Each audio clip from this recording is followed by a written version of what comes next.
So that's what I wanted to bring out, is that Beck missed it. He tried to make a comparison that doesn't work. He should have said Reform are really secular. Shouldn't have even brought in, because once you bring in Islam, you're going to get yourself in trouble. Because fundamentalists are the opposite of Reform. They're the anti-fundamentalists. They've rebelled against fundamentalism.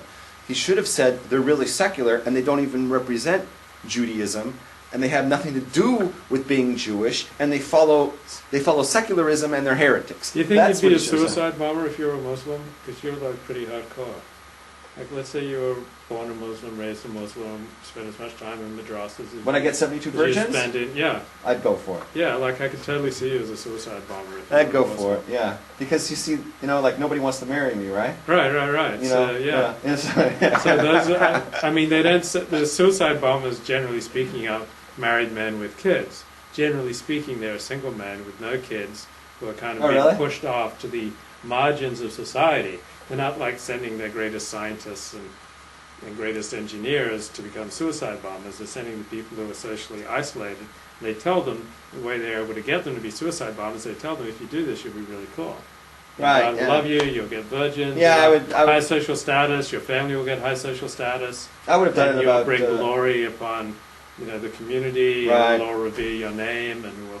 I would have been on that 9/11 plane. Yeah, I totally see. You would have flown it right into the Trade Center. Oh, I see you going.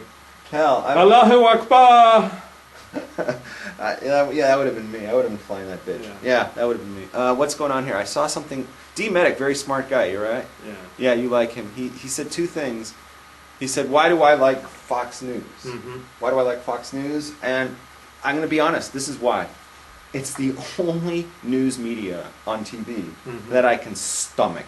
I'm serious. Mm-hmm. It's not exactly the format I would want, but I can't stomach how it's presented on the other ones, because it is just so biased, left-wing, anti-Jewish, anti-Torah, anti-God, anti-State of Israel, anti-conservatives, and I just like, enough. I can't stomach it, and I just am done. And I made that switch over 10 years ago, because I used to be like a religious CNN guy, and I just could not stomach it. It literally makes me regurgitate. And the other one, MSNBC, I forget it. You flip over there for 10 seconds, you're ready to throw up. I really can't. I can't look at that.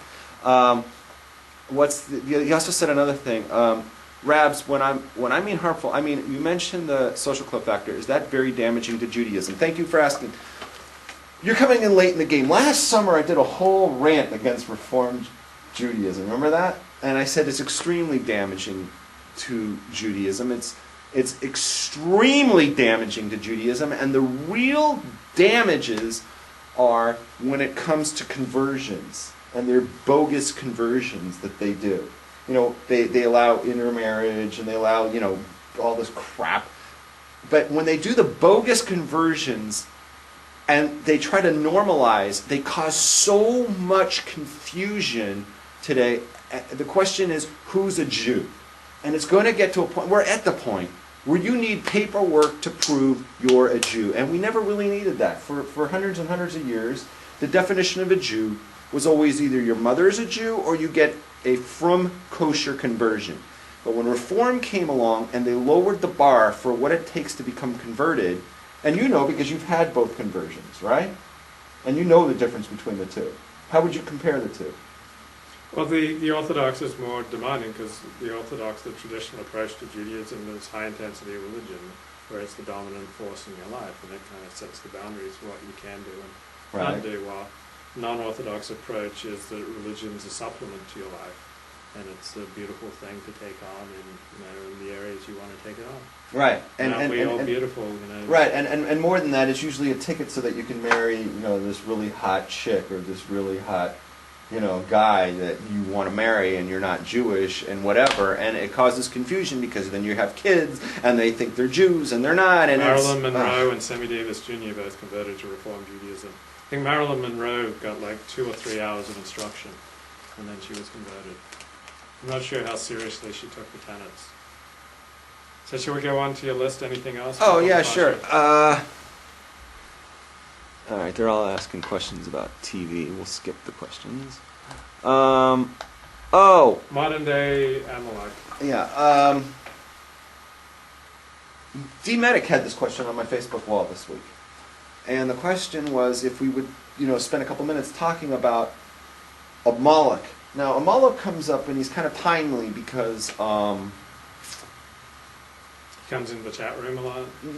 well, there's that guy. No, I'm talking about Purim comes up. Mm-hmm. And right before Purim, we read what's called Parsha Zachor. Mm-hmm. And Parsha Zachor is to remember to wipe out Amalek, and that's coming up because we're in right now the month of Adar, which is when Purim shows up. Mm-hmm. Purim's in a couple of weeks. So the question is, what do we do with Amalek? And Amalek, the Torah says we have to stomp out, remove any memory you have, just like annihilate Amalek. And today, Amalek, comes in a lot of different ways. Right, and he could be like sometimes he's Lakewood Road. No. I'm talking about Amalek is there's two types of Amalek. One is like the physical Amalek, right? Who's like a real anti-Semite comes and wants to destroy the Jewish people. Like they say Adolf Hitler was from the tribe of Amalek, right? Like Haman was from the tribe of Amalek. But then there's also a spiritual type of Amalek. Amalek has the gematria. The letters that make up Amalek are the same numerical value as the letters that make up the word suffix. Suffix meaning doubt. Doubt is the new Amalek. Doubt comes and plants a seed in your head, and it causes you to question and to think, maybe this isn't true. Maybe the Torah is not the truth. That's how Amalek gets you. Because it says that when the Jews came out of Mitzrayim, they were burning hot. And Mola came and cooled us off. Mola came and cooled us off so that all the other nations could go ahead. Like he tenderized us, And he came and he attacked us when we were burning hot. Because we just, came out of Mitzrayim and we were ready to get the Torah and the whole thing. And he came and he fought against us. And he cooled us off to make it easier for the next group. We're a little bit cooled off. And the next group came and attacked us. And then we've been in a million fights ever since. But here's the thing. Today, Amalek doesn't necessarily come with weapons. Amalek comes and he tries to plant a seed of doubt in a Jew. A seed of doubt. And he comes and he says, oh, look, we found dinosaur bones. Maybe the Torah isn't true when it says that, that God, it says that God created the heavens and the earth in only 6 days. So maybe the universe is more than 5,700 years old. And if so, maybe like all of it was written by man and they don't really know. We know more today, and maybe the whole Talmud was written by man, and maybe the Mishnah was written by man, and maybe the whole damn thing is written by man, and I can go screw a shiksa tomorrow. And that's how Amalek gets to us today. It puts a seed of doubt, little things that come along because it knows if it can cool you down a little bit, it can get to the next level and cool you off to the point where you're good, just, a Jewish guy marrying off with some Asian chick. Speaking of that, I was at this event called Bina on Wednesday night. And Bina is an outreach part of some Jewish-Israel connection. And so they had 4 very erudite speakers speak for like 15 minutes each. And one spoke on Jewish classical music composers. Another spoke on